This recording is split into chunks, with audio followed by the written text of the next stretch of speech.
दिल्ली सल्तनत 1206 से 1526 ई सल्तनत अब अरब भाषा के सल्त शब्द से बना है, जिसका अर्थ होता है हुकूमत अथवा शासन से।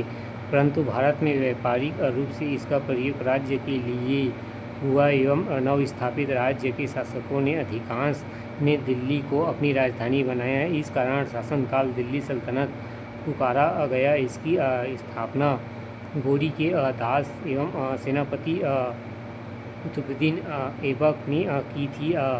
उसके द्वारा स्थापित वंश को गुलाम वंश कहा जाता है। हालांकि वह शासक बनने के पूर्व दास्ता से मुक्त पा चुका था। दिल्ली सल्तनत किसी भी एक राजवंश का सीमित न थी और न ही एक जाति तक।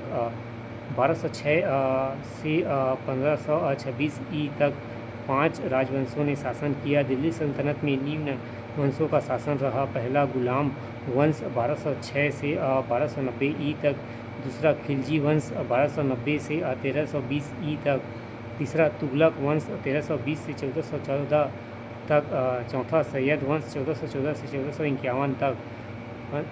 पाँचवा लोधी वंश 1451 से 1526 ई तक। लोधी वंश के अंतिम शासक इब्राहिम लोधी को 1526 ई के बाबर ने पानीपत के प्रथम युद्ध में पराजित कर सल्तनत शासन को समाप्त किया और मुगल वंश की नींव रखी। पहला गुलाम वंश 1206 से 1290 ई तक। खिलजी वंश 1290 से 1320। तीसरा तुगलक वंश 1320 से 1414।